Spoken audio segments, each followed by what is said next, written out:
Bienvenidos a EP Global, un programa de El Periodista TV donde hacemos un resumen noticioso internacional de la semana. Vamos con estas breves noticias.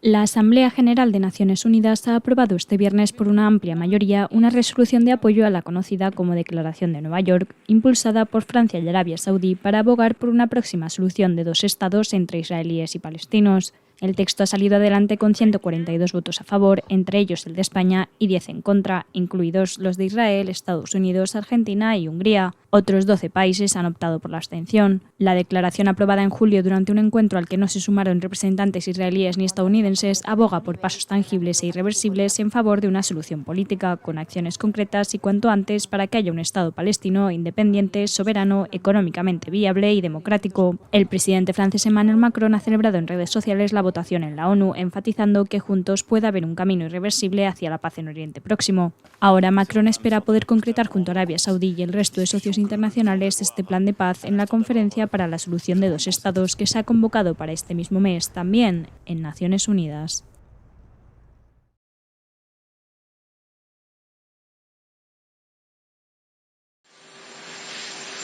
El presidente de Estados Unidos, Donald Trump, ha anunciado este viernes que las fuerzas de seguridad han logrado arrestar con un alto grado de certeza a la persona que el miércoles asesinó de un disparo al activista ultraconservador Charlie Kirk, abatido durante un acto en una universidad de Utah. En una entrevista a Fox News, ha aplaudido el trabajo de todas las administraciones y fuerzas implicadas. En cuanto a los detalles del arresto, se ha limitado a decir que alguien le entregó. El FBI había divulgado imágenes para tratar de dar con el sospechoso, un varón aparentemente joven que huyó del lugar de los hechos tras efectuar el disparo desde una azotea. Las imágenes muestran cómo se descuelga por la fachada de un edificio antes de escabullirse en un barrio cercano. El mandatario estadounidense ha reiterado durante la entrevista que en caso de que sea declarado culpable, algo que ha dado por hecho, espera que el asesino del activista ultraconservador sea condenado a muerte.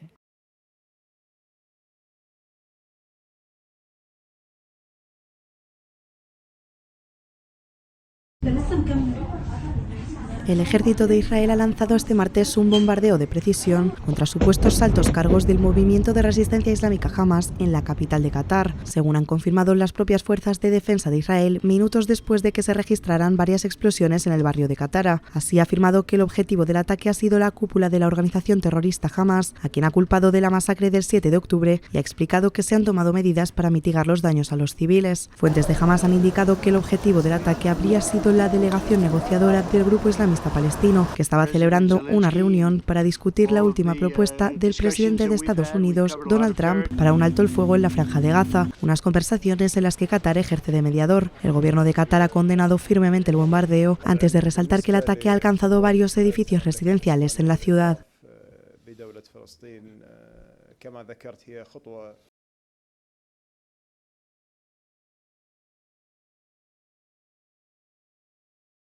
El Kremlin ha apuntado a una pausa en las negociaciones entre las delegaciones de Rusia y Ucrania y ha recalcado que los países europeos están interfiriendo en el proceso de conversaciones para intentar lograr un fin a la guerra desatada en febrero de 2022 a causa de la invasión rusa del país europeo.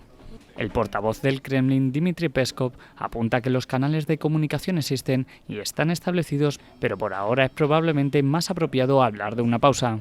Asimismo, ha insistido en que los resultados de estas negociaciones no pueden ser inmediatos. Todo en un clima de reciente intensificación de los ataques rusos contra Ucrania, a pesar de los llamamientos internacionales a un alto el fuego y un acuerdo de paz.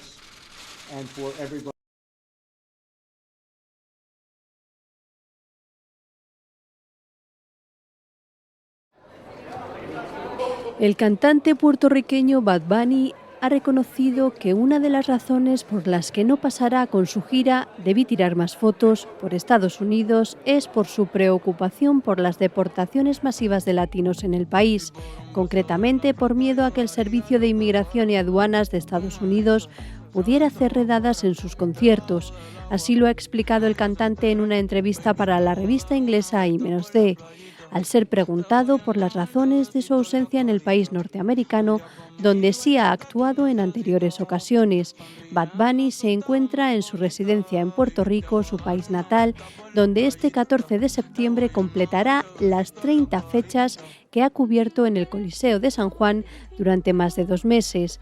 Así ha señalado que sus seguidores estadounidenses pueden acudir a Puerto Rico para verle en directo, al igual que el resto de sus oyentes latinos y puertorriqueños que vivan en Estados Unidos, y ha destacado el hecho de que Puerto Rico es un territorio no incorporado de Estados Unidos. En España, Bad Bunny también tendrá una residencia de 12 fechas el próximo año, concretamente en el Estadio Metropolitano de Madrid entre mayo y junio, y también en el Estadio Olímpico de Barcelona entre el 22 y el 23 de mayo. Ya vieron el resumen de noticias de esta semana y seguimos acá en EP Global. Hay una noticia que obviamente ha impactado. El presidente Boric inmediatamente salió a destacar a Brasil por su decisión. En las redes sociales reventaron. Nos enteramos que la justicia brasileña había condenado al expresidente Jair Bolsonaro a 27 años de cárcel por el intento de golpe de Estado. ¿Quién nos puede explicar esto? Porque tiene aristas penales, aristas políticas, me imagino que tendrá que pasar y tendrá muchos recursos por delante. Es un abogado chileno que vive en Sao Paulo y trabaja ya, yo calculo, hace por lo menos 30 años. Se llama Helios Nogués Moyano. ¿Qué tal, Helios? Estás ahí, veo, en un bonito lugar de Brasil. Hola, hola Francisco, ¿qué tal? Bien, sí, estoy en Barra do Saí, litoral paulista brasileño. Un gusto tenerte aquí en EP Global. Y cuando pasó lo de Bolsonaro, nos enteramos ayer, yo dije, esto lo tiene que explicar un buen abogado. Y pensé inmediatamente en Helios Nogués, que allá eres Helios Moyano, ¿no? Sí, sí. Cuéntanos de qué se trata. Es decir, esta es una decisión judicial, cómo se toma, y me gustaría también que nos explicaras también los detalles de esta condena. Es decir, ¿cómo la ves tú? Yo sé que puedes hacer un carácter, puedes darle además un tono a tu muy profesional en términos de cuáles son las pruebas o lo que aparece en la sentencia que condena a Bolsonaro. Vamos, a ver, primero deja contextualizar, es que es importante. Ya me posicioné, en algún momento conversamos nosotros sobre esto. Tengo yo algunas reservas sobre la forma del proceso, exclusivamente en relación al ministro Alexandre de Moraes, ser el relator, quien conduce, quien comanda este proceso. Pero no tengo ningún problema con el mérito, con el contenido. ¿Y por qué Alexandre de Moraes? Porque en algún momento podrían haber algunas circunstancias que tal vez lo impedirían y teóricamente podría haber algún comprometimiento de su imparcialidad. Pero es teórico, que la verdad hoy día ya con el juicio finalizado, te puedo decir que esto no pasó del campo teórico. En materia de cómo ha conducido el proceso, en ningún momento, por lo menos yo, obviamente no conozco los autos, pero vengo acompañando, en ningún momento tuve la impresión de que esta cuestión hipotética, teórica, interfirió de alguna forma en su imparcialidad. Esto es importante que lo diga. En materia de pruebas, como te dije también en algún momento, yo cuando se hizo pública la denuncia, que tiene 272 hojas, yo estaba volviendo de Australia y tenía 15 horas de viaje en avión y esta fue mi lectura de bordo. Leí con mucha calma, con mucha tranquilidad la denuncia, hecha por el Ministerio Público Federal brasileño.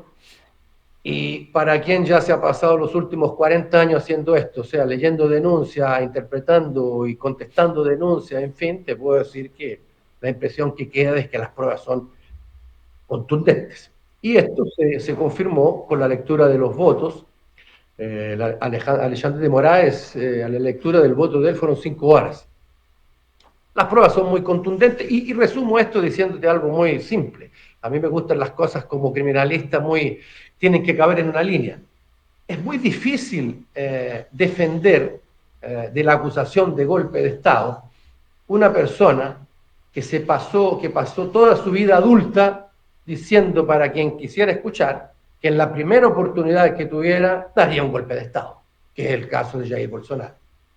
En fin, dicho esto, la sentencia no son 27 años, son 27 años y 3 meses en un régimen cerrado. En Brasil existen 3 formas de ejecutar una condenación criminal: cerrado, fechado, aberto, semiaberto y abierto. O sea, cerrado, semicerrado y abierto. Cerrado es una cárcel común como cualquier otra. En estos momentos, Jair Bolsonaro, por cuestiones de salud, está preso preventivamente. Es una prisión procesual, diferente de la que vendrá cuando se termine y sea definitiva esta condenación. Está respondiendo a esta prisión procesual de forma domiciliar. Vamos ahora a lo que ocurrió.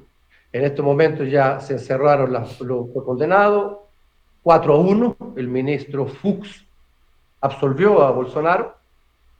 ¿Y ahora qué hay? Básicamente, en términos bien prácticos, claro que estamos en el campo del derecho, donde todo es subjetivo, hay interpretaciones de la legislación, pero básicamente ahora hay que esperar que la sentencia colegiada, que aquí se llama acórdão, o sea, esta sentencia de la Suprema Corte, se torne pública. A partir de ahí, los abogados tienen, y la acusación también, tiene la posibilidad de lo que se llama de embargos de declaración, o sea, embargos de declaración. ¿Cuándo cabe esto? Cuando hay alguna omisión, alguna tesis que no fue apreciada, alguna ambigüedad, alguna contradicción, para corregir esto. Quiero creer que siempre es posible hacerlo, es una cosa de interpretación y obviamente que los abogados de Bolsonaro probablemente lo harán. Ya dijeron también que seguirán en las cortes internacionales. Resuelta el problema de embargo de declaración, queda poco o nada para los abogados y la defensa de Bolsonaro y de los demás hacer en términos prácticos. Deberá certificarse el fin definitivo, que no me acuerdo cómo se dice en español, tránsito en juzgado, cuando se hace definitiva la decisión, y ahí se pasa a la fase de ejecución. Ya te adelanto que, en mi opinión, si permanecen los problemas de salud que llevaron a Bolsonaro a responder preso al proceso en prisión domiciliar, me parece que esto debería permanecer. No hay por qué esto no cambie.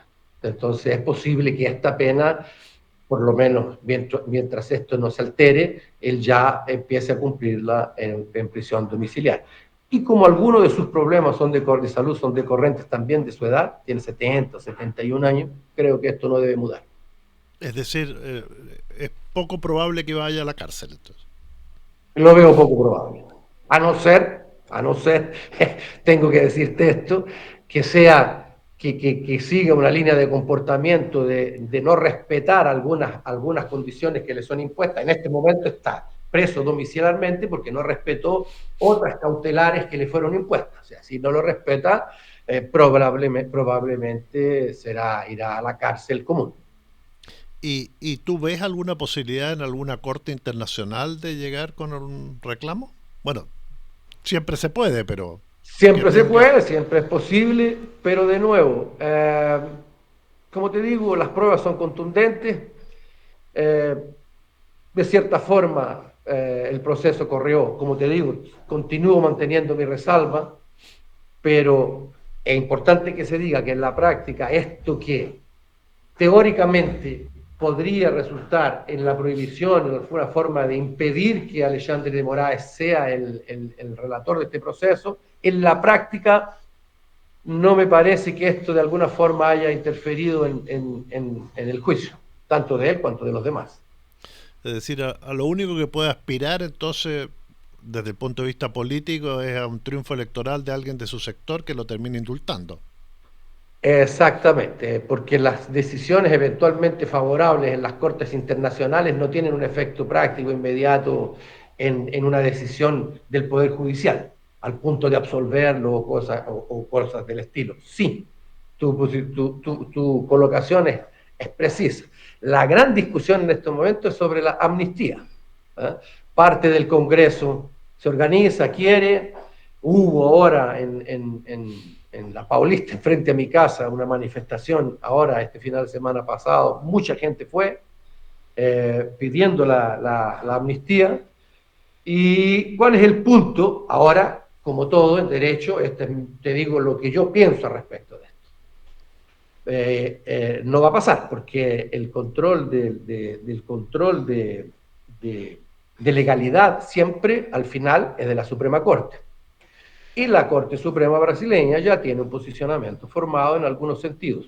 Por ejemplo, de que no cabe amnistía para delitos que atentan contra el Estado Democrático de Derecho, porque el Estado Democrático de Derecho es una cláusula pétrea de la Constitución, entonces este es un delito que ataca directamente a la Constitución y no sería, y por ser una cláusula pétrea no podría ser objeto de amnistía. Yo, de nuevo, como criminalista, a mí me gustan las cosas más simples, más prácticas. ¿Cuál es el gran problema que veo yo aquí? Hay previsión constitucional en el artículo 5 de la Constitución. Hay algunos delitos que la propia Constitución dice que no pueden ser objeto de amnistía. ¿Y cuál es el motivo? Porque son delitos muy graves. De entre ellos están el tráfico de entorpecentes, terrorismo, por ejemplo. Entonces la pregunta, lo que queda es lo siguiente: una interpretación sistemática de la Constitución, ¿a dónde nos lleva? Haciendo la siguiente pregunta: el delito, el atentado contra el Estado Democrático de Derecho, un intento de golpe de Estado, de quebrar el proceso democrático, ¿es más o menos grave que el tráfico de entorpecentes? Esta respuesta te dará si es posible amnistiar este tipo de delitos, ¿me entiendes? Uh-huh. Pero eso es la amnistía. ¿Existe además la facultad de indulto? Estoy hablando hipotéticamente de un próximo presidente. Ni indulto, ni amnistía. Entonces, claro, y la colocación que tú haces, que es muy importante. Uno de los potenciales candidatos a la presidencia de la República en las próximas elecciones es el candidato, es el gobernador de San Pablo, Tarcisio. Y Tarcisio ya en algún momento declaró de que si gana las elecciones irá de alguna forma a amnistiar o indultar a Bolsonaro. Pero de nuevo, esto seguramente después será revisto por la Suprema Corte, que ya tiene un posicionamiento formado. Hay un precedente reciente del diputado federal Silveira, que tan luego fue condenado por Bolsonaro, por la Suprema Corte. Bolsonaro lo amnistió, lo indultó, y la Suprema Corte anuló esto por otro motivo, por desvío de finalidad, porque el motivo único al final, según el entendimiento de la Corte Suprema, fue de que era porque eran amigos, prácticamente. Y ahí, ante el desvío de finalidad, anuló y está preso hasta hoy día Silveira. Me imagino que Bolsonaro, una vez condenado a firme, pierde todos los derechos políticos. No puede ser candidato desde la cárcel como quería Trump en un momento. Sí, esa es una consecuencia aquí en Brasil de una condenación criminal. Ahora, como te saco de tu papel de penalista y te pongo como observador de la realidad brasileña, ¿resiste Brasil esta condena a Bolsonaro o las protestas callejeras, ese porcentaje de apoyo que tiene el expresidente pueden hacer que se busque una solución política a este fallo? Creo que resiste la condenación. No veo que esto cambie por una cuestión política y te explico cuál es mi visión, mi lectura de esto. Con el pasar del tiempo, bueno, volvemos un poquito para tener un dato objetivo. En las elecciones con Lula, la diferencia de votos fue mínima, o sea, 50% de los votantes para cada uno, fue un porcentaje mínimo. De este momento para ahora, muchas personas, a consecuencia de varios episodios, incluso este proceso, fueron dejando de apoyar Bolsonaro, tanto políticos y las personas en el día a día con quien tú conversas. Hay muchos que se dicen decepcionados. Entonces hoy día yo te diría que hay un grupo, sí, que me llama mucho la atención, te lo digo, me llama mucho la atención, pero porque lo siguen independientemente de cualquier cosa, de lo que diga, de lo que haga, de lo que se descubra. No, esto es mentira, esto no lo dijo, esto es fake news, y lo van a seguir y para ellos es un mito. Y lo van a seguir. A veces me da la impresión, porque yo participé de una sesión de hipnosis colectiva y me parece que se parece mucho esto. No hay nada que tú le puedas decir a una persona de esta que va a cambiar. Lo van a seguir. Pero creo que es un porcentaje hoy infinitamente menor que los 50%, casi 50% de los que votaron en la elección pasada. Creo yo que mucha gente, hay muchas personas que lo han manifestado, que se dicen decepcionadas, en fin. El episodio del hijo de Bolsonaro en Estados Unidos en estos momentos, derechamente, claramente, conspirando contra Brasil para salvar a su padre, esto también ha sido pésimo para todos los segmentos, inclusive la derecha económica, porque está afectando directamente los negocios, ¿entiendes? Entonces no lo veo cambiando. Te diría que muchas personas que lo consideraban un mito se dieron cuenta de que no pasa de un mitómano. Que miente sin cualquier preocupación con las consecuencias de sus mentiras. Y el hijo en ese sentido me parece que lo va siguiendo. Te agradecemos mucho, Elio Nogués Moyano, este contacto con EP Global. Y soy yo el que te agradezco siempre, mi amigo, y siempre que necesites, por favor, llámame. Un abrazo grande. Elio Nogués, desde Brasil, abogado, nos relató, nos contó este proceso, la parte judicial y también una observación de esta realidad brasileña. Ya sabe, Bolsonaro, 27 años, 3 meses de cárcel, dentro de poco tendrá la sentencia firme. Moyano, como le dicen en Brasil, que dice es que es muy probable que él siga en prisión domiciliaria por su estado de salud y su edad más de 70 años. Sigue ahí. Nosotros vamos a un pequeño corte y volvemos acá en EP Global.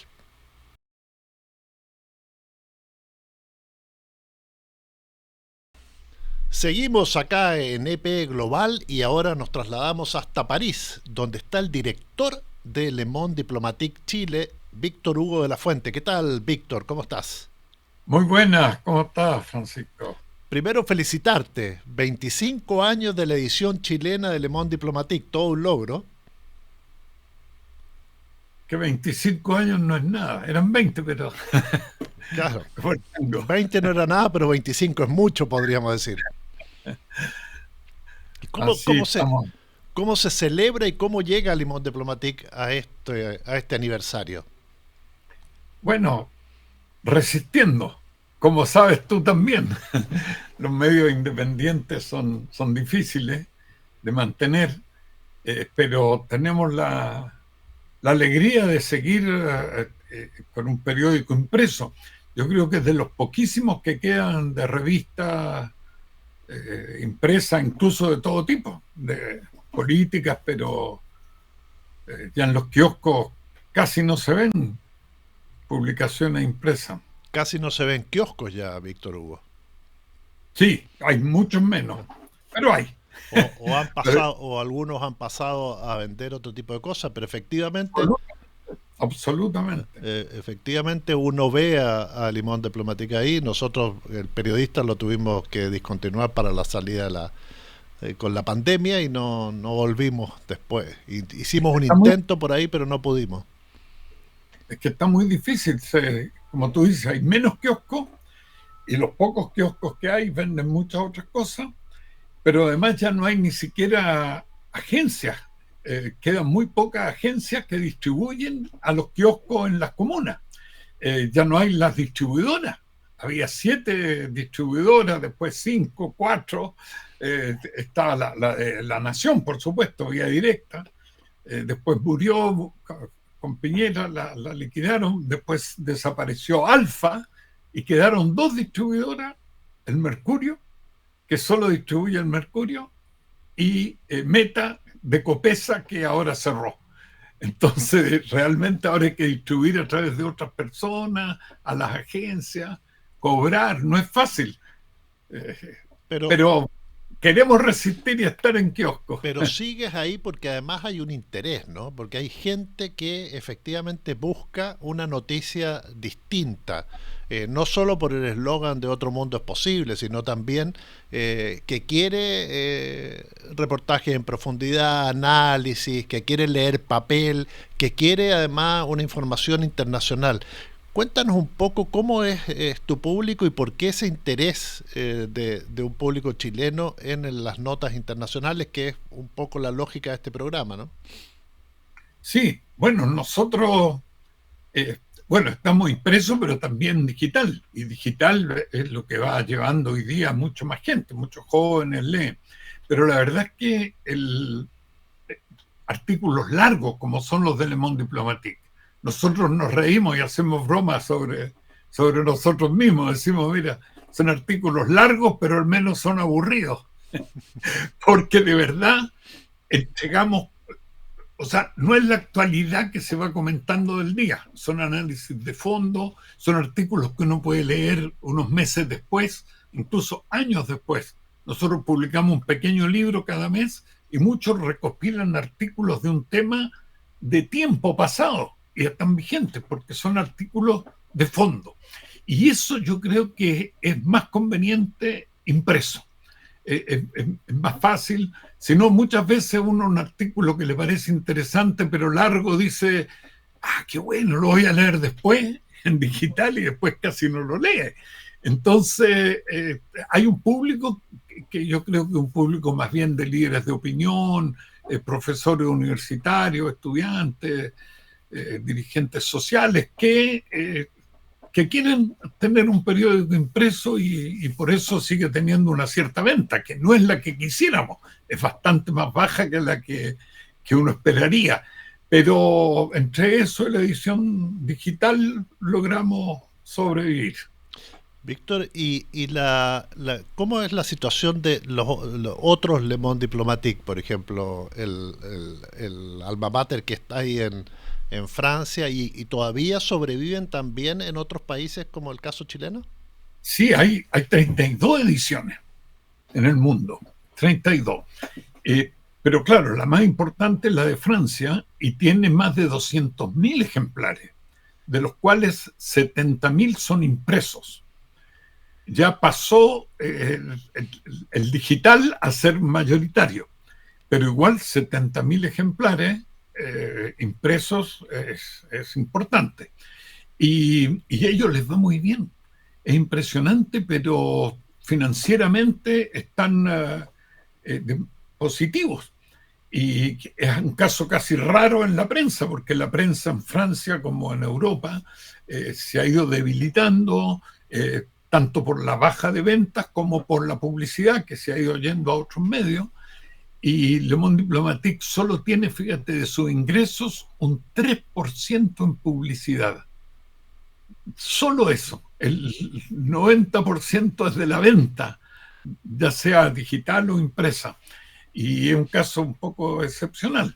Nosotros les tenemos mucha envidia a los franceses. Me imagino. Porque nosotros, igual otras ediciones, están con muchas dificultades en casi todos los lugares. Colombia es una edición que se parece un poco a la nuestra, es un poco más militante, ligada a los movimientos sociales, y tienen muchas dificultades. En Argentina hay una edición que se mantiene, y bueno, el dueño es una persona pudiente que tiene bastante ingreso y que ha puesto dinero de manera importante para mantenerlo. Y venden también un poco más que nosotros en relación a la población, venden un poco más. Es como que allá todavía creo que hay más prensa, ¿no? Tú conoces más, pero no han desaparecido las revistas como en Chile. Exacto, y uno sigue disfrutando librerías, kioscos con muchos impresos. Seguramente, bueno, siempre tuvo mayor audiencia, ¿no? en Argentina. Y ahora, en esta edición especial, ¿con qué nos sorprende Le Monde Diplomatique? Bueno, publicamos varios artículos que están ligados a estos 25 años. Entre ellos uno de Luis Sepúlveda, que escribió hace ya como 15 años para el número 100 en realidad, y donde cuenta su experiencia con Le Monde Diplomatique y anécdotas. Es un artículo muy bonito que volvimos a publicar. También, bueno, el director en ese momento de Le Monde Diplomatique de Francia, Ignacio Ramonet, que fue con él que hicimos el acuerdo hace 25 años, escribió un pequeño artículo también muy, muy hermoso porque cuenta un poco la historia y lo que él valora de las ediciones de Le Monde Diplomatique en general y de la nuestra. Pero hay otro artículo, hay uno muy interesante de Dante Castillo y Mario Torres, que son de la UTEM y del PIE, en que hablan justamente sobre el tema de lo impreso y la diferencia que hay en leer digital e impreso. Incluso desde el punto de vista del cerebro, de la percepción, ellos insisten mucho en que se mantenga la lectura. No hablan de los periódicos, hablan en general de los libros y de la educación. Está hecho sobre todo en el tema educativo, en que los jóvenes puedan leer documentos impresos. Eso abre mucho el camino, la mente, etcétera. Y también se refieren al Le Monde Diplomatique de Chile. Y bueno, tenemos, por ejemplo, Sergio Campos, que dejó Radio Cooperativa, que escribió su primer artículo después aquí en Le Monde Diplomatique. Estamos muy contentos de contar con ese apoyo. Y otra cosa que celebramos fue un colaborador nuestro que ganó el premio de Ciencias Sociales, José Bengoa. Él realmente es un antropólogo, fue rector de la Universidad Academia, pero él ha tratado el tema mapuche, por ejemplo, a fondo. Y él, estamos muy, muy contentos que haya obtenido el Premio Nacional de Humanidad y Ciencias Sociales. Tienen muchas cosas para celebrar, veo entonces, y razones hoy para ir al kiosco. El otro día una amiga en común, Marcia Scanterberry, la estaba pidiendo por las redes sociales, ¿quién me lo compra? ¿Quién me lo compra? Y ahí otro amigo rápidamente salió a comprarlo, lo que nos alegramos, y obviamente que hacemos una invitación a todo el mundo a defender el impreso, a defender los kioscos, a seguir comprando, y hay como una cosa no solo romántica, sino un interés de nuevas generaciones, Víctor, Hugo, por adquirir revistas impresas, y algunas están pensando volver, no solo en Chile, sino en algunas partes del mundo. Otras volvieron en Chile, no les fue bien, y otras en algunos lugares sí les está yendo bien. Sería magnífico. Y yo pensaba también que tuvimos en este número la portada la hizo Federica Mata, y nos hizo un dibujo especial por los 25 años. Y bueno, hay otros artículos también de Iván de Rementería. Hay varios artículos de chilenos que pusimos más. Normalmente nosotros ponemos 30% de artículos de Chile y 70% de artículos que vienen de la edición francesa, que son los que le dan el peso y el tema internacional. Ese es un acuerdo que tienen todas las ediciones internacionales para poder ser Le Monde Diplomatique, publicar 70% de artículos que vienen de la edición central y agregar un 30% para temas del país respectivo. En el caso nuestro son temas sobre Chile. ¿Y cuál es, en materia internacional, cuál es el tema que destacas en este número? Bueno, hay varios temas. Bueno, Palestina ha sido siempre un tema que hemos mantenido desde el 7 de octubre y desde la invasión. Pero también hemos tenido varios otros artículos ahora en relación, incluso de temas que son menos conocidos a veces. Por ejemplo, Mozambique. Bueno, hay uno muy importante sobre la relación Europa con Estados Unidos, el título es La triple humillación europea, y se analiza muy bien lo que pasó con Estados Unidos y los dirigentes europeos. Hay temas con Estados Unidos como el tema de la batalla por la inteligencia artificial, y también, por ejemplo, en lo de Palestina, además de tratar el tema, se analiza cuál ha sido la actitud de China en relación a Palestina. También hay artículos sobre Siria después de el Assad, el tema de la derecha neozelandesa contra los maoríes. Nosotros tratamos de publicar temas que sean conocidos, como el tema de Trump o Palestina, con temas que son más alejados, como el de los maoríes, Nueva Zelanda. Bueno, y siempre cosas de Europa, hay artículos de Alemania y artículos generales, por ejemplo, el tema de la contaminación del plástico. Y uno más divertido un poco sobre Cuba, la música en Cuba, porque el número anterior fue un número en que publicamos artículos bastante complejos sobre la situación económica en Cuba, que está muy, muy dura. Entonces tratamos de poner otro aspecto también.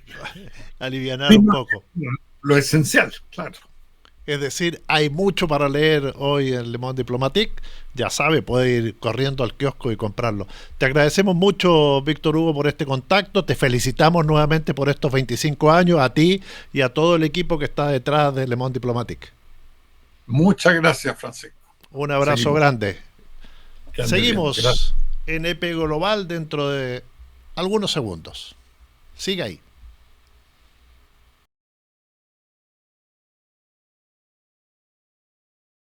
Seguimos acá en EP Global, en el Periodista TV, hablando de los temas que importan en el mundo y que repercuten de una u otra forma en Chile. Vamos a París, donde está nuestro amigo, el filósofo Daniel Ramírez, que nos va a hacer un panorama.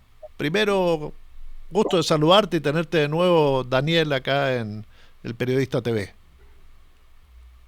Un gusto, pues, ¿qué tal? Justamente, ya que estás ahí, en el corazón de París, de Francia, y sabiendo lo que ha pasado esta semana, ¿no? Es decir, destitución o digamos, remoción del primer ministro, algunos disturbios, me gustaría conocer tu impresión de esta semana francesa. Bueno, en realidad no es mucho lo que ha pasado. Bueno, en cualquier país que pase esas cosas estaría muy, muy preocupado, ¿no? Claro. La Constitución implica este tipo de cambios. Cuando no hay una mayoría parlamentaria clara, el primer ministro, si quiere... en un sistema como el francés, el primer ministro es el jefe del gobierno. No es el presidente de la República. El presidente preside, el primer ministro gobierna. Y cuando hay dificultades para hacer pasar leyes, en este caso es el presupuesto nacional, se puede hacer esta operación, que es pedir un voto de confianza al Parlamento.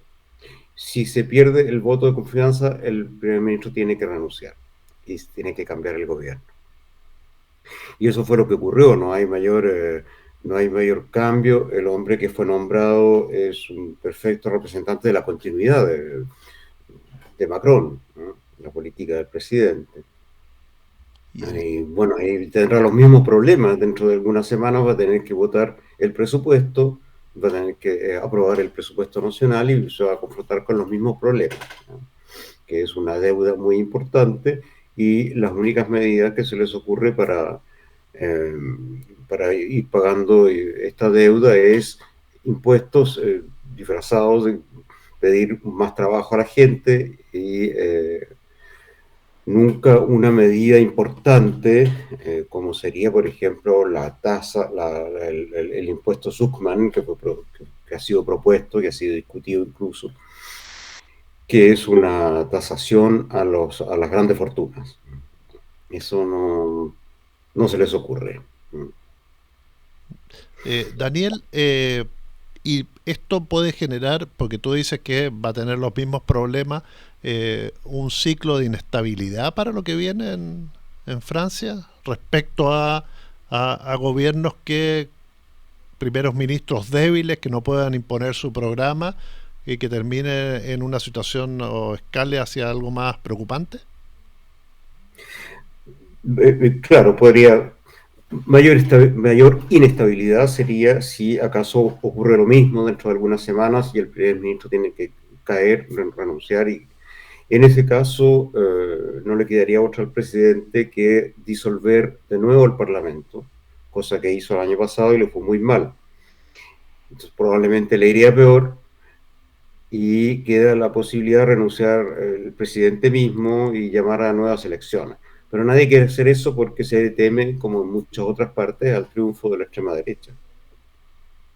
Ha ido creciendo, porque lo que siempre Francia lo que hacía era de alguna manera una muralla sanitaria, ¿no? Donde todo había un porcentaje mayor que se unía y elegía el mal menor para evitar la llegada de la ultraderecha al poder. Yo creo que eso ya no existe. Eso no va a funcionar y tampoco va a funcionar en Chile ni en ninguna parte.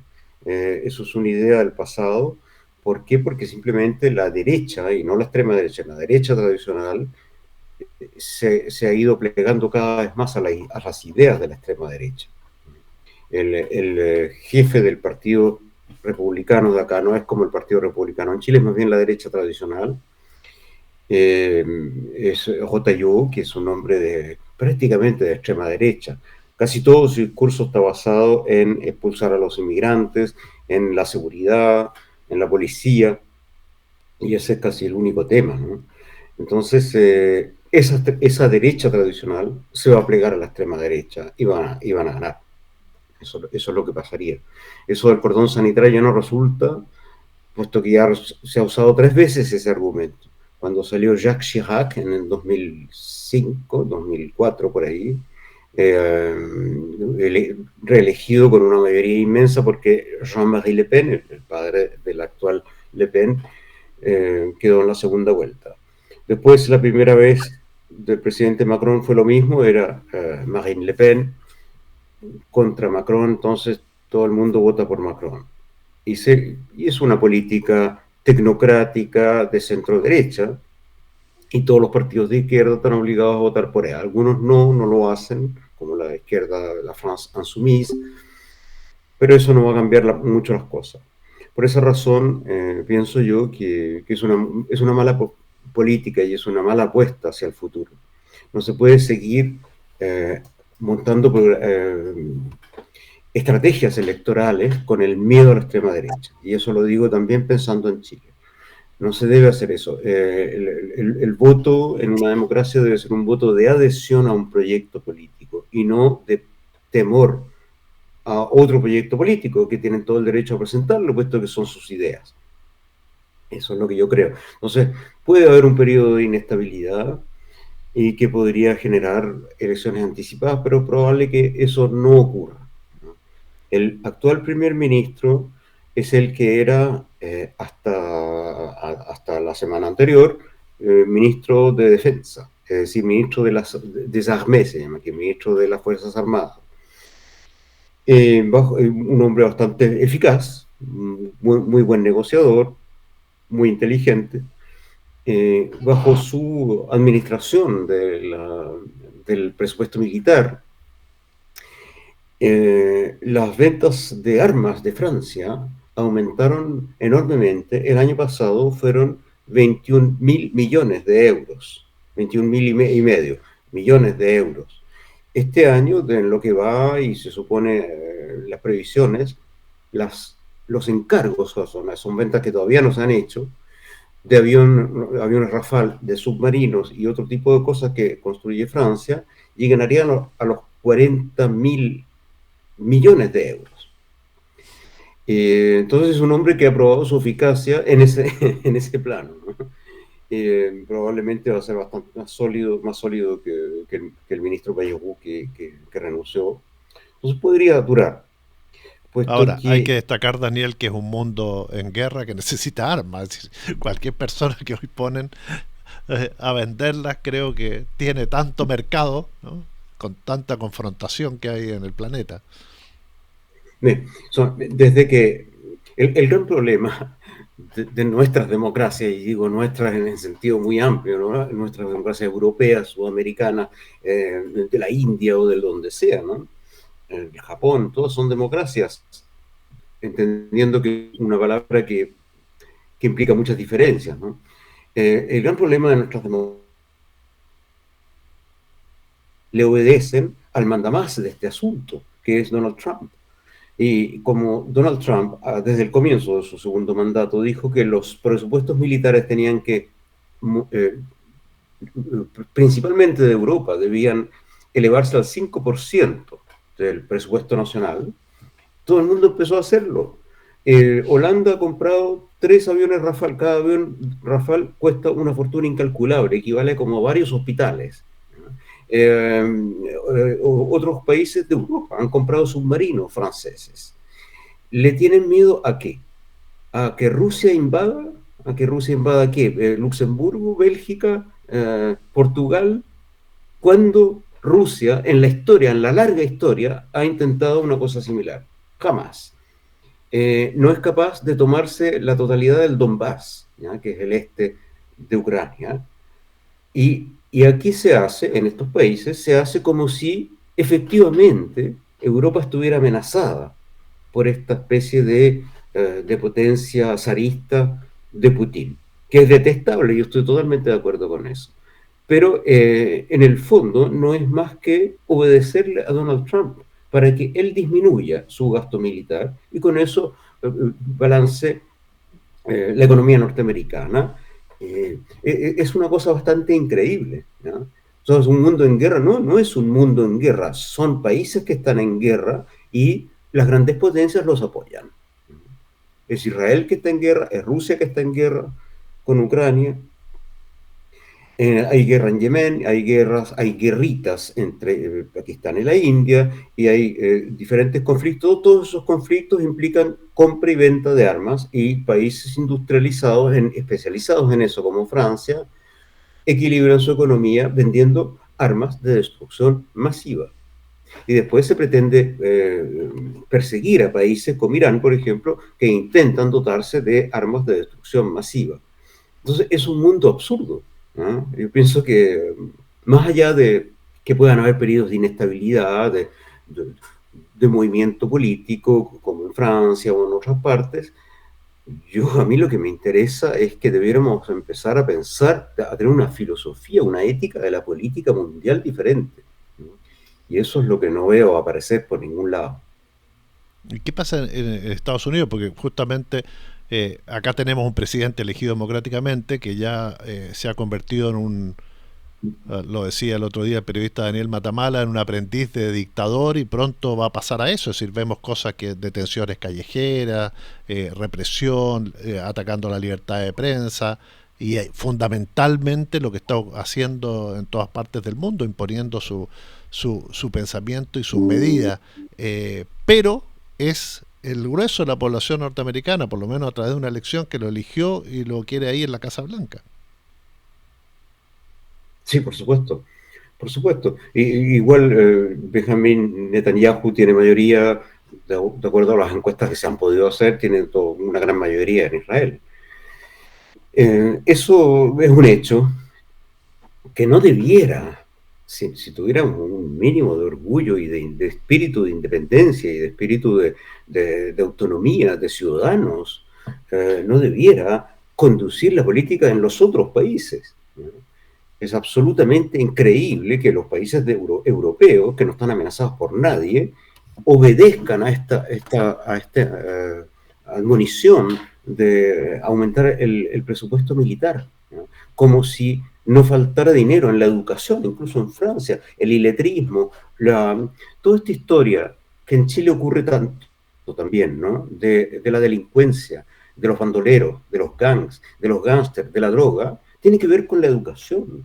El único presupuesto que merece ser aumentado en todos estos países del mundo es el de la educación y también el de la salud, porque hay mucha gente que no tiene la capacidad de atenderse. Y no el de las armas. Daniel, es el mundo al revés. En este mundo al revés, ¿qué voces tú ves que se están levantando? ¿Por dónde está la esperanza y el optimismo? ¿Dónde se puede sustentar hoy día uno para pensar que esto que parece tan poderoso que viene de Estados Unidos pueda combatirse? ¿Dónde debiera uno refugiarse? Bueno, acá en Francia, la esperanza que hay siempre, que a veces se despierta, en general está bastante dormida, es en un en un reforzamiento político de la Unión Europea.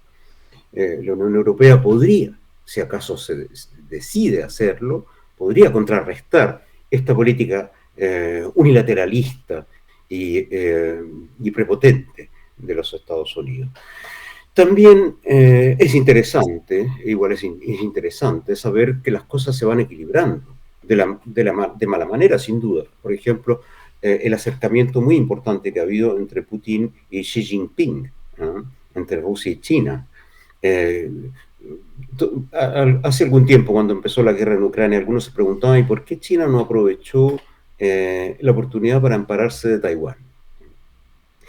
Eso es por desconocimiento de lo que es la filosofía y el espíritu de la China, que es esperar como los demás se empobrecen visiblemente. Todo el mundo se empobrece, Rusia se empobrece con esta guerra que no le está resultando como lo quería, pero que no se termina nunca, y eso empobrece los países, mientras ellos compran terrenos inmensos en África, territorios gigantescos que son muy fértiles, y ahora producen un acercamiento. El mundo se equilibra de la mala manera, por supuesto, porque lo importante hubiera sido que en las Naciones Unidas hubieran resoluciones, pero sabemos perfectamente que esas resoluciones son inoperantes porque siempre hay el veto de los unos o de los otros, ¿no? Sí, fuerzas que van equilibrando la cosa existen, por supuesto. Pero en cuanto a las ideas son minoritarias, ¿no? Son minoritarias. Los demócratas en Estados Unidos todavía no han podido levantar la voz, ¿no?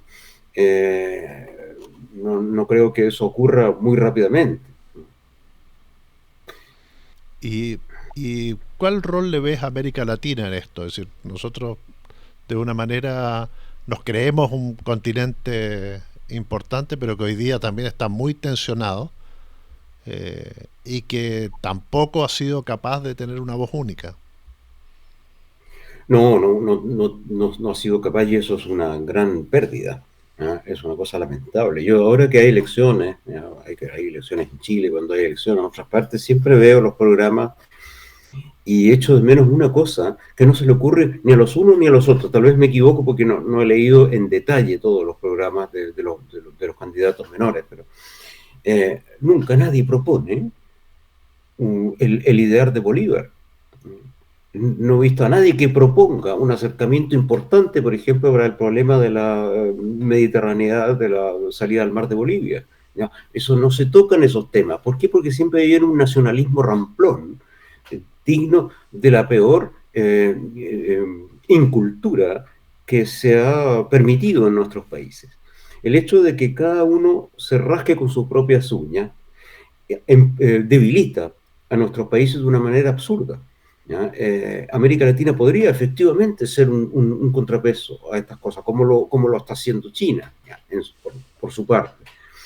La India, igual, son países inmensos de gran poder. La India tiene la ventaja de ser un solo país y una sola democracia, aunque sea administrada por un bruto que gobierna con racismo y con nacionalismo religioso. Nuestros países pierden todo si no se unen. El Mercosur sería una oportunidad si todo el mundo participara. En realidad lo que se necesitaría sería otra organización, ¿no? Otra organización que negociara realmente el acercamiento con países del Oriente y con países del África. Sería una gran oportunidad, pero a nadie se le ocurre, puesto que todo debe ser de alguna manera aprobado por Estados Unidos, por los banqueros, por los inversionistas, por los grandes capitales que están principalmente en Estados Unidos, o en Suiza o en Europa. Entonces, por esa razón, nuestras políticas, aunque supongo yo, no estoy en Chile ahora, pero veo lo que, leo lo que se dice, lo que se publica, las elecciones presidenciales son siempre un psicodrama. Ahí salen todas las pasiones, ahora ya que fue el 11 de septiembre, los unos acusan a los otros de pinochetismo, de fascismo, y los otros acusan a los unos de querer convertir Chile en Venezuela, de apoyar a Maduro, etc. Y en vez de seriamente decir qué es lo que vamos a hacer con el país, ¿ya? Y qué es lo que proponemos para el mundo, ¿ya? ¿Qué somos como nación, como sociedad? Eso no es tema. Los temas son reprocharle a los otros las peores cosas. De hecho, por ejemplo, Gaza no fue mencionado en el último debate donde estuvieron los 8 candidatos, ni por los periodistas ni por los candidatos. Increíble. Yo creo que eso es por miedo, ¿ya? Es miedo unos miedo a que se los acusen de antisemitas, los otros miedo a que los acusen de cualquier otra cosa. Como todo el mundo está ahí pendiente a las acusaciones y al despliegue de odio, porque son pasiones, son cosas pasionales, entonces no se menciona algo que es total y absolutamente monstruoso, ¿no?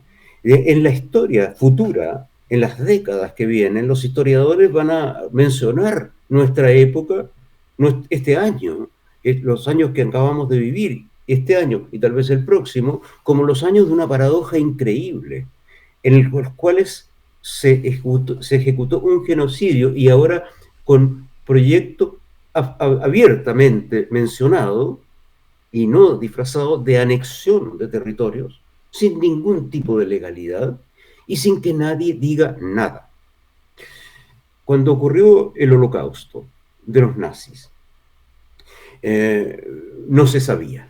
Ellos se las arreglaron para que no se supiera, incluso en los años que siguieron negando, y hay todo un sistema como para que no se supiera. Ahora no se puede decir esto, sabemos perfectamente lo que está ocurriendo, pero ¿por qué no decimos nada? ¿Y por qué nuestros candidatos? ¿Y por qué el presidente? Bueno, hay algunos que sí lo están haciendo. Ahora el presidente Macron va a reconocer un Estado de Palestina en la próxima, ya empezó el periodo de Asamblea General de las Naciones Unidas.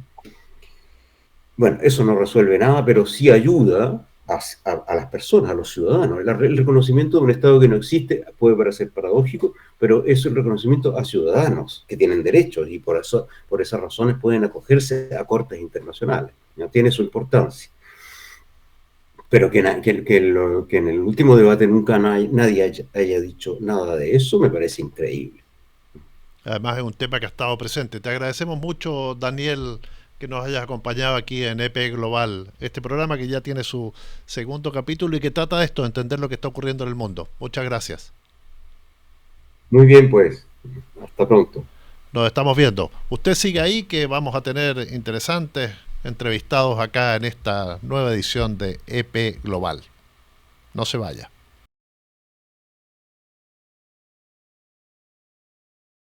Seguimos acá en EP Global y ahora vamos a Argentina. Esta semana ha sido particularmente noticiosa en el país vecino. ¿Por qué? Elecciones en la provincia de Buenos Aires. El peronismo obtuvo 13 puntos más que el oficialismo de Javier Milei. Esto generó movimientos. Bueno, todo lo que pasó lo analizamos antes de las elecciones con el periodista Néstor Restivo, y hoy vamos nuevamente a hablar, pero con otro periodista y productor audiovisual. Claudio, ¿cómo te va? Hola Pancho, un gusto charlar con vos y con tu audiencia. El gusto es nuestro, ha sido una semana bastante noticiosa por esos lados. ¿Cómo ha repercutido esta derrota del oficialismo en la provincia de Buenos Aires? Bueno, habría que analizar todos los niveles de repercusión, el político, el económico, el financiero, el estado de ánimo. Yo diría que yendo de lo económico a lo político, ha sido una semana compleja porque lo primero que se registró ya desde el mismo domingo a la tarde con esos mercados cripto que no paran nunca, el dólar empezó a subir en la Argentina y lo que se registró en la semana fue un aumento. Vos sabés que el dólar es para nosotros, para los argentinos, es una medida permanente que registra la estabilidad de los programas económicos. El dólar, que estaba la semana pasada alrededor de los 1.380 pesos, esta semana promedió los 1.420, 1.430, incluso en las primeras rondas de la semana subió un poco más. También cayeron mucho los bonos argentinos, los bonos de empresas argentinas que cotizan en el exterior, y los bonos que tienen que ver con la deuda de nuestro país cayeron verticalmente en esta semana, luego se recuperaron en las últimas rondas. Y políticamente fue una semana muy sorprendente, fue un domingo muy sorprendente, Pancho, porque lo que ocurrió fue que el resultado, si bien existía la presunción de que el peronismo podía ganar, incluso que podía tener una elección relativamente cómoda de 5 hasta 8 puntos, como vos dijiste en la presentación, terminó ganando por más de 13 puntos, lo cual fue una sorpresa para todos, para ganadores y para perdedores, y obviamente también para la opinión pública. Yo diría también que fue también una derrota autoinfligida por el gobierno, no solo en términos de la estrategia, en términos de lo que tiene que ver con la política económica y su repercusión en el electorado, sino porque esta elección, que tuvo tanta trascendencia, sin embargo, en términos institucionales fue una elección de baja intensidad, porque lo que elegimos los bonaerenses fueron legisladores provinciales y para las legislaturas de cada comuna, acá se llaman concejales, o sea, ni siquiera hubo ni legisladores nacionales, ni siquiera cargos ejecutivos. Era una elección, digamos, desde el punto de vista institucional, de muy bajo nivel. Sin embargo, el gobierno que está, digamos, que abrazó esa causa, kirchnerismo nunca más, le dio un carácter nacional, involucró hasta el mismo presidente de la nación en una campaña por una elección absolutamente local, y le dio al electorado la posibilidad de castigar al gobierno por el plan económico, siendo una elección, insisto, que se elegían legisladores locales, pero el electorado interpretó que era su oportunidad de manifestarse y hablar de lo que viene padeciendo en estos 2 últimos años en términos de política económica, y terminó dándole una victoria al peronismo que tiene repercusión nacional. Insisto, una elección local que termina teniendo una repercusión muy fuerte a nivel nacional por la propia estrategia que el gobierno fue adoptando en las últimas semanas de la elección. Claudio, cuando escuchamos las reacciones del presidente Milei, uno siempre escucha a los políticos y dicen, voy a atender la voz del pueblo, cuando pierden una elección, de alguna manera corregir algunos aspectos, pero nos dimos cuenta que Milei no dijo eso, dijo que iba a persistir en el plan de ajuste, que va a acentuar el modelo que viene desarrollando, es decir, no acusó tanto el golpe. Es así, Pancho. Fue muy raro porque el domingo, alrededor de las 10 de la noche, el presidente fue al búnker de La Libertad Avanza, cerca de la ciudad de La Plata, y lo primero que dijo fue, hemos perdido, vamos a revisar las razones, e inmediatamente después dijo, el plan económico no se toca, no vamos a retroceder ni 1 milímetro. Y esa de algún modo fue la narrativa que se sostuvo durante toda la semana. ¿En qué sentido? Lo que el gobierno, no sé si es lo que el gobierno cree o lo que el gobierno quiere hacernos creer, es que las razones de la derrota tienen que ver con la estrategia política. Y la percepción generalizada es que las razones de la derrota tienen que ver con las consecuencias del plan económico que está llevando adelante el gobierno de Javier Milei, el plan económico ultraliberal, ultralibertario, que está produciendo estragos en el empleo, en los ingresos, en el sector industrial fundamentalmente, en el sector financiero, más deuda. Es decir, hay muchísimas dificultades. Si bien hay una variable a la cual el gobierno le prestó principal atención, que es la inflación, y verdaderamente bajó, no bajó a los niveles que para ustedes serían aceptables, pero para la Argentina un 2% mensual viniendo de donde venimos, es un valor relativamente aceptable.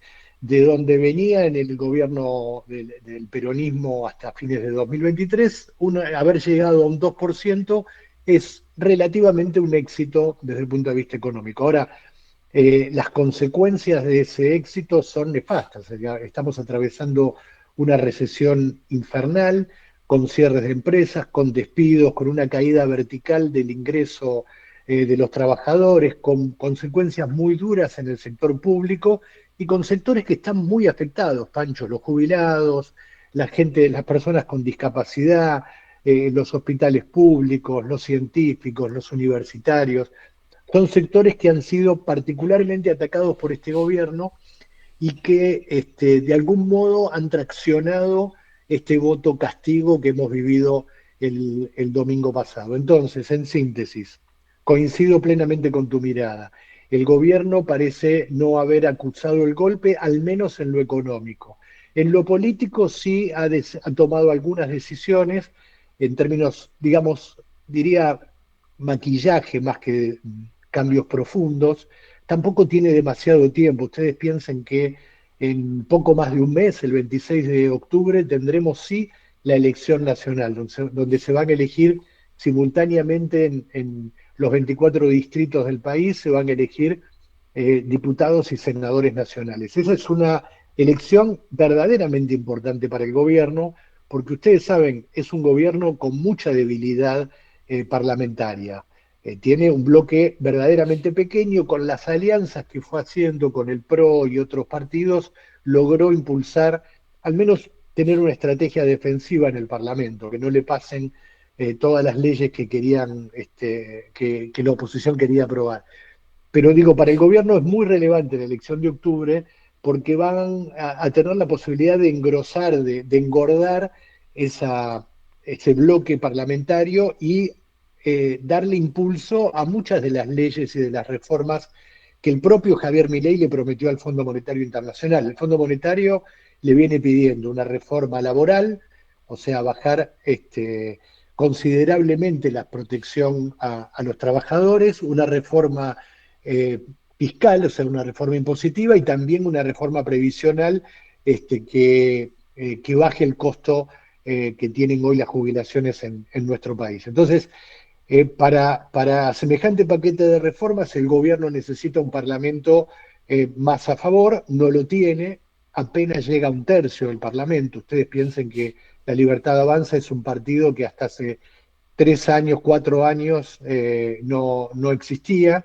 Entonces, digamos, recién logró sumar algunos legisladores en la elección presidencial del 23 y ahora busca engrosarlo. Pero bueno, de cara a esta derrota en la provincia de Buenos Aires, se le va a hacer muy cuesta arriba al gobierno lograr engrosar las filas libertarias en el Parlamento y dar esa pelea por las reformas que le pide el Fondo Monetario.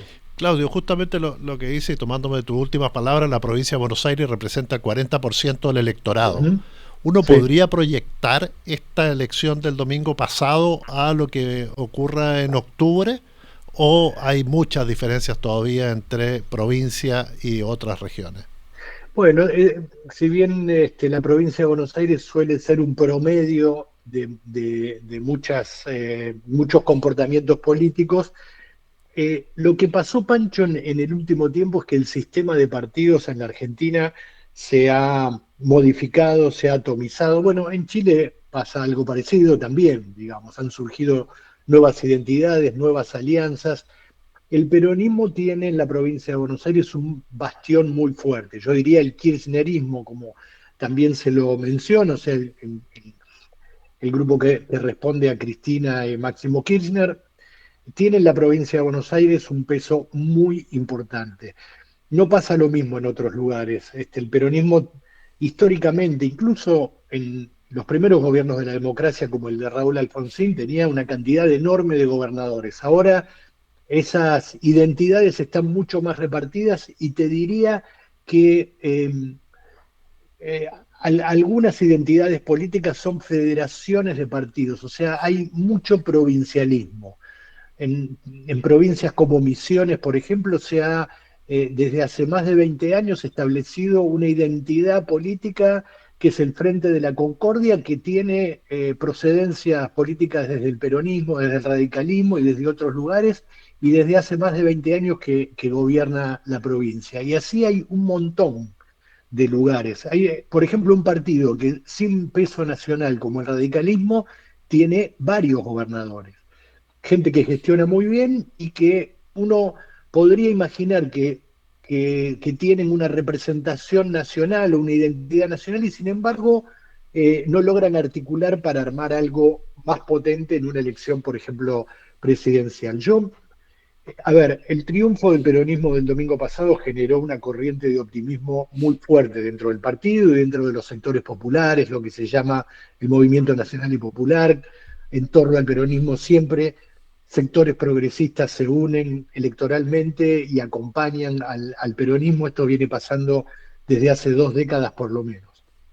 Pero eh, no pasa lo mismo en otros lugares del país.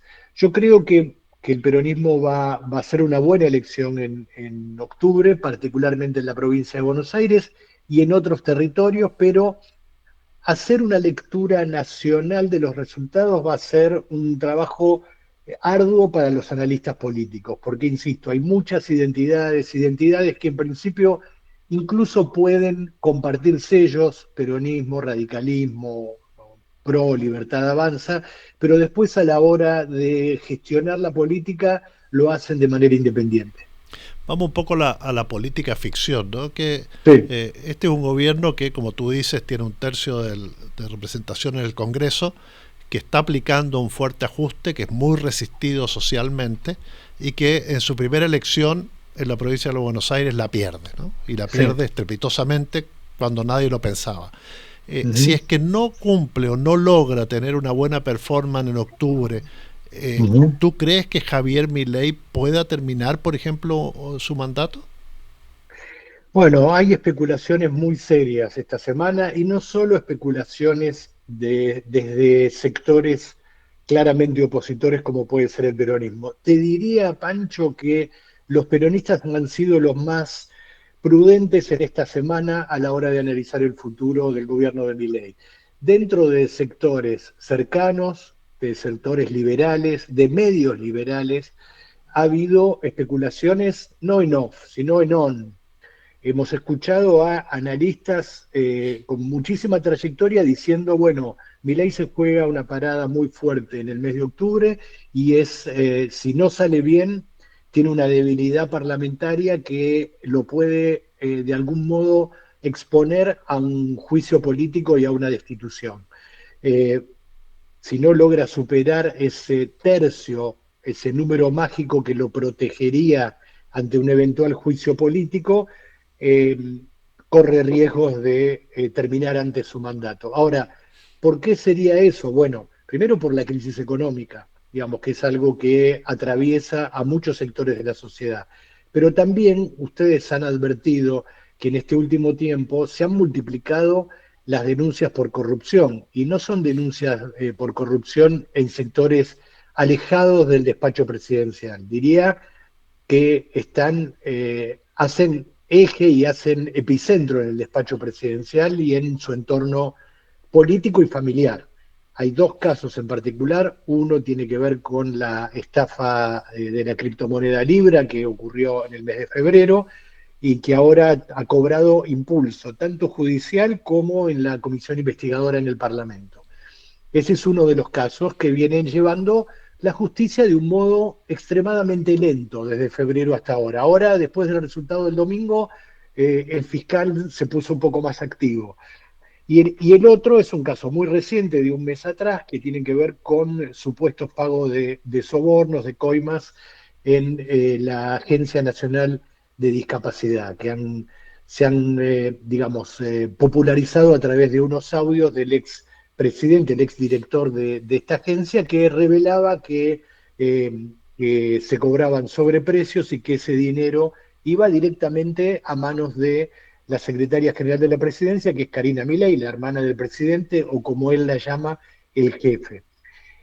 Esos elementos que también ya tienen un correlato judicial, cada uno con su fiscalía y su juez, pero además tienen comisiones investigadoras dentro del Parlamento que están avanzando y están también colectando datos más desde el punto de vista político.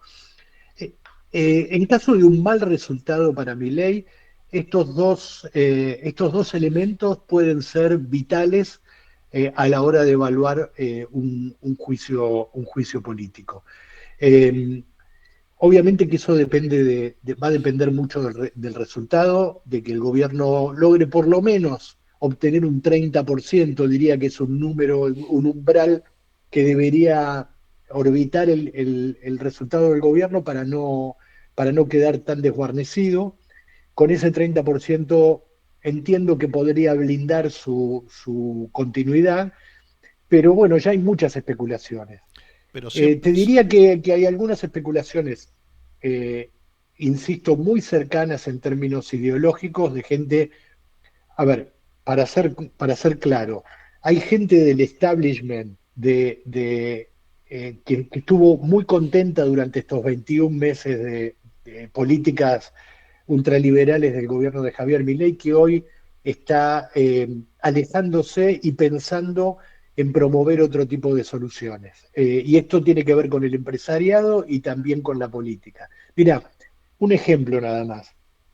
El gobierno, a través de todo este tiempo, desde que asumió el 10 de diciembre de 2023, logró tejer algunas alianzas que le permitieron atravesar todo este tiempo de ajuste sin demasiadas tormentas.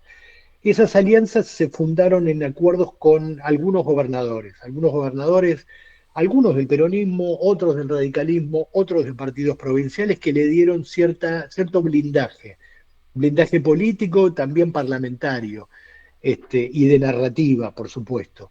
Eso empezó a deteriorarse en el último tiempo porque el gobierno dejó de cumplir, mejor dicho, nunca cumplió las promesas que le hizo a esos gobernadores, y lo fueron alejando. Y si encima, como agregado, lo que ocurre es que el gobierno entra en desgracia, pierde elecciones y además empieza a estar en el foco de las críticas por cuestiones vinculadas con la corrupción, el panorama se complica verdaderamente mucho, porque la narrativa de este gobierno era: nosotros venimos a terminar con la casta política, venimos a terminar con los negocios de la política, y resulta que los negocios están vigentes y que encima son sobre el bolsillo de los sectores más castigados, porque ha castigado mucho a las personas con discapacidad, y el robo más evidente que ha trascendido ocurre precisamente en la Dirección Nacional, en la Agencia Nacional de Discapacidad.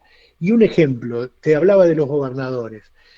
Hay un grupo de gobernadores que hace un mes y poco decidió juntarse, reunirse, que son de distintas identidades políticas, algunos radicales, otros vienen del peronismo, otros vienen de una tradición más liberal del PRO.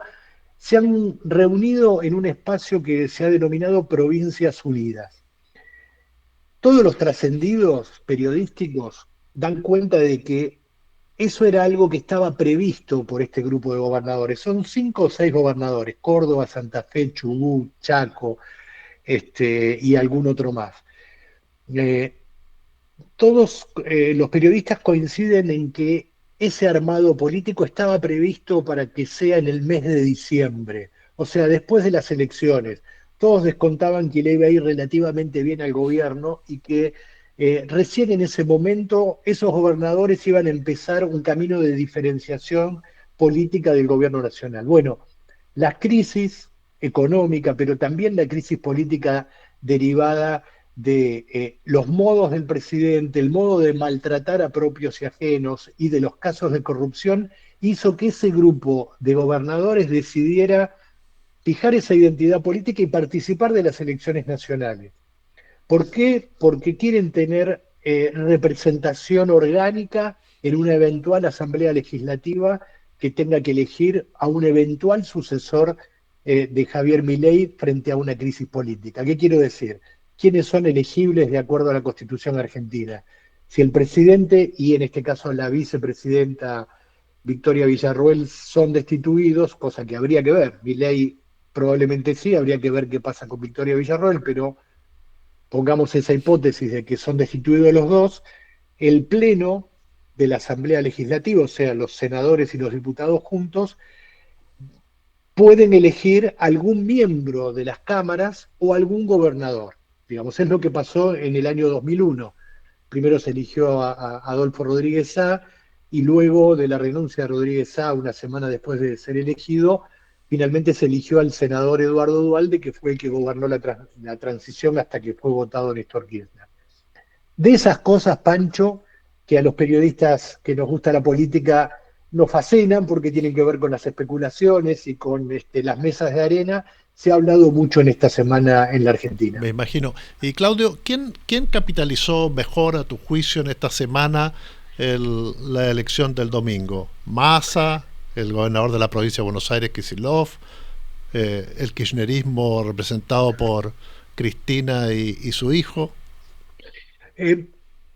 Yo creo que claramente el gran ganador del domingo fue Axel Kicillof. Primero porque fue el que tomó la decisión de desdoblar las elecciones. Vos sabés que las elecciones en la provincia de Buenos Aires, históricamente, las locales, como fue la del domingo pasado, se unían, se hacían simultáneamente con la elección nacional, que va a ser la del 26 de octubre. Axel Kicillof tomó la decisión de desdoblarlo como han hecho muchísimos gobernadores, casi todos los gobernadores de la provincia. O sea, en esta dinámica que yo describía antes de casi partidos provinciales, más allá de las identidades nacionales, muchos gobernadores eligen defender su territorio y de algún modo desentenderse de la suerte partidaria a nivel nacional. Kicillof siguió ese camino, digamos, en términos prácticos, él explicó que como cambió la ley electoral y cambió el tipo de votación a nivel nacional por una ley que promovió este gobierno, el gobierno de Milei, que tiene que ver con la boleta única, un cambio en el modo de votar, y la provincia no hizo ese cambio, iba a tener que haber en cada centro de votación 2 urnas, 2 mesas, porque son sistemas distintos. Una cosa es la boleta de papel y otra cosa es la boleta única. Entonces esa era la excusa para decir, tengo que hacer 2 elecciones distintas porque si no va a ser muy engorroso, cada persona que entre al cuarto oscuro va a estar media hora y no va a alcanzar el tiempo, todas las horas que tenemos de votación para que... Entonces, finalmente dijo, voy a desdoblar. Pero claramente todos teníamos claro que se trataba de una excusa, que detrás de eso había una estrategia política y que tiene que ver con la necesidad que tiene Axel Kicillof de consolidar su propia identidad como líder, más allá de la protección y de la elección y de la mirada de Cristina Kirchner. O sea, Axel Kicillof tiene un destino posible, muy posible, de ser candidato a presidente, pero él tiene muy claro que no puede repetir la experiencia de Alberto Fernández. Él no puede ser elegido por Cristina Kirchner si quiere tener un gobierno fuerte, independiente, autónomo, con autoridad. Él necesita tener una identidad y un liderazgo propio, incluso de algún modo enfrentándose o diferenciándose de Cristina y Máximo Kirchner. Ese es el camino. Si él aceptaba quedarse dentro del esquema anterior y aceptaba esas reglas de juego que tanto Cristina como Máximo Kirchner cuestionaron, digamos, iba a entrar en la recta final hacia las elecciones de 2027 para presidente, dentro del mundo kirchnerista, muy probablemente siendo elegido por Cristina Kirchner para ser candidato a presidente, porque claramente no hay uno mejor, podría ser Sergio Massa, podría ser él, no hay muchos candidatos peronistas más que puedan aspirar a la candidatura a presidente, pero creo que con bastante inteligencia Kicillof decidió ser él mismo, no esperar a ser elegido, sino mostrar su capacidad de liderazgo. Y es eso también lo que se votó el domingo. O sea, hay 2 resultados del domingo. O sea, Kicillof y el peronismo de la provincia de Buenos Aires le ganaron a Milei por paliza, escandalosamente. Un resultado absolutamente inesperado. pero también en algún sentido Kicillof le ganó a Cristina y a Máximo Kirchner porque demostró que él tiene liderazgo, que la decisión política que él tomó redituó no solo para él, sino para todo el peronismo, que tuvo una victoria muy contundente. Entonces eso a él lo perfila de cara al 2027 muy claramente. Obviamente en un país como la Argentina decir 2027 es como decir el siglo XXII, se pueden pasar muchas cosas.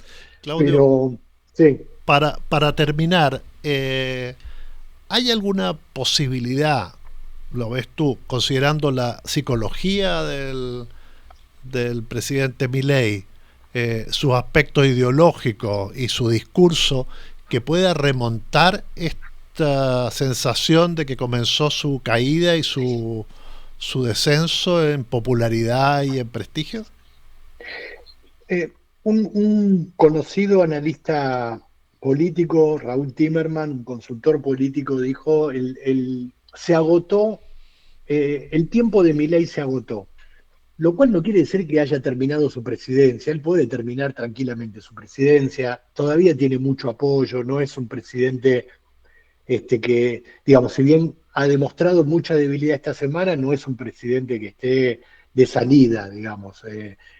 Son todas especulaciones. Pero lo que Raúl Timerman dice cuando dice eso, dice, se agotó el fenómeno Milei, esa aura de imbatibilidad que tenía, de llevarse el mundo por delante, de no necesitar ningún tipo de acuerdo y de estar convencido de que con el apoyo popular le alcanzaba. Todos, de algún modo, durante todo este tiempo de gobierno de Milei,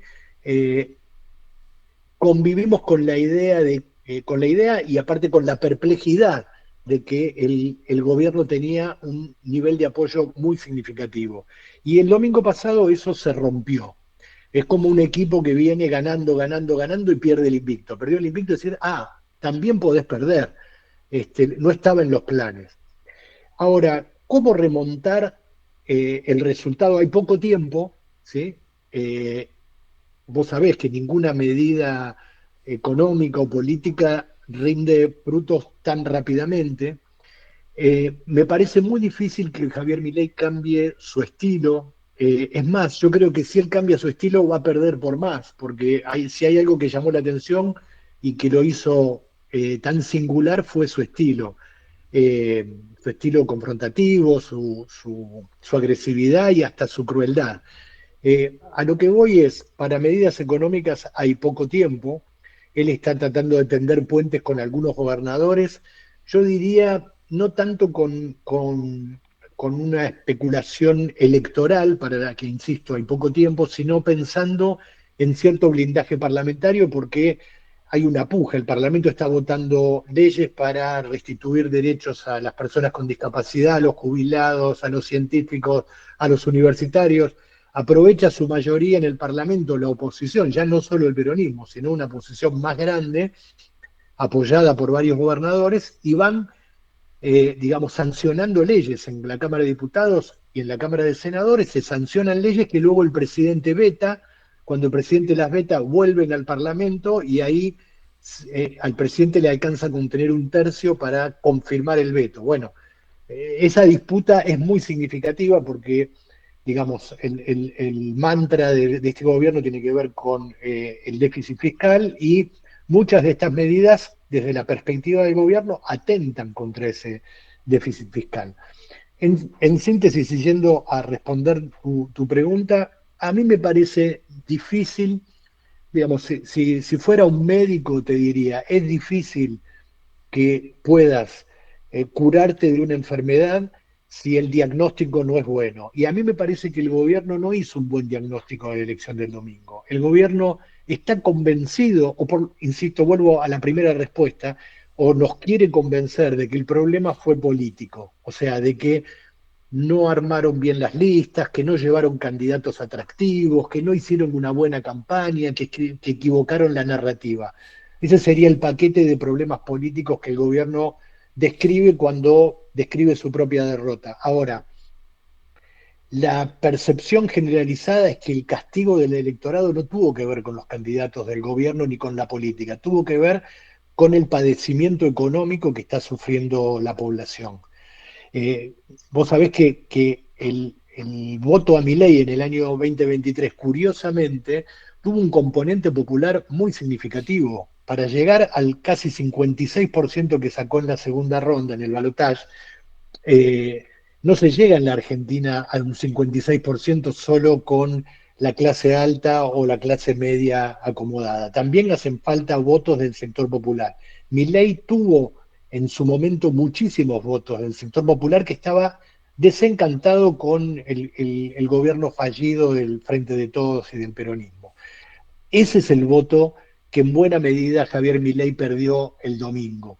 Perdió en manos del peronismo en algún sentido, pero también perdió en manos de la abstención. En la Argentina, a diferencia de Chile, el voto es obligatorio.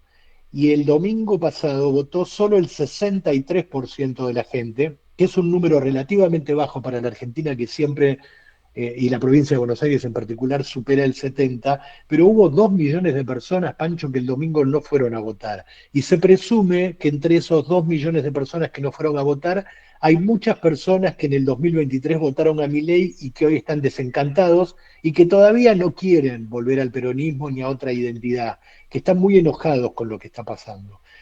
Es muy probable que Milei busque recuperar ese voto.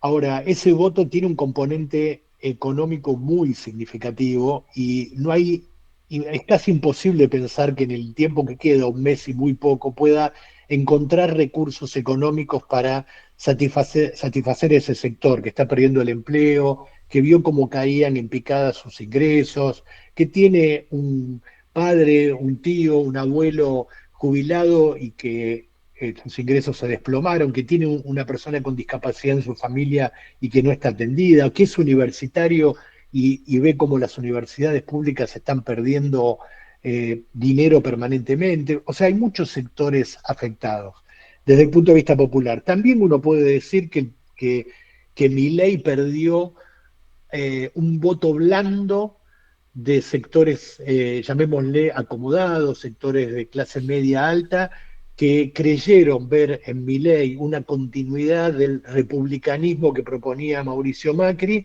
y descubrieron que no, que digamos está cercado por los casos de corrupción, que está muy atacado por sus formas poco republicanas, poco respeto a la Constitución y a las leyes. A mí me gusta decir, y es claramente una opinión esto, que el gobierno de Javier Milei es un gobierno legítimo porque ganó legítimamente las elecciones, pero es un gobierno ilegal porque no cumple la ley, no cumple las leyes, no cumple la ley de presupuesto, no cumple un montón de leyes, decidió ignorar y el viento a favor que tuvo durante todo este tiempo permitió que sectores de la política y sectores del Poder Judicial se lo permitieran. Ok, Claudio Martínez, ha sido un placer escuchar este análisis desde el otro lado de la cordillera. Encantado, Pancho, encantado de estar con vos, encantado de estar con toda la comunidad del periodista y estoy a disposición para cuando quieran charlar. Es un placer. Muchas gracias, era el periodista y productor audiovisual Claudio Martínez, desde el otro lado de la cordillera, como decía, desde Buenos Aires, hablándonos justamente de las elecciones ocurridas y de la proyección de esos resultados electorales para las elecciones que tendrán los argentinos en octubre próximo y que pueden generar un nuevo cuadro para el gobierno de Javier Milei. Seguimos acá en EP Global, no se vaya.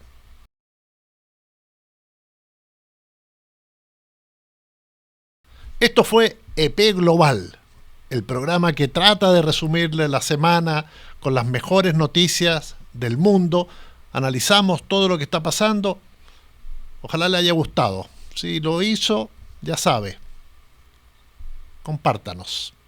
Nos vemos la próxima semana, siempre acá, desde el Periodista TV.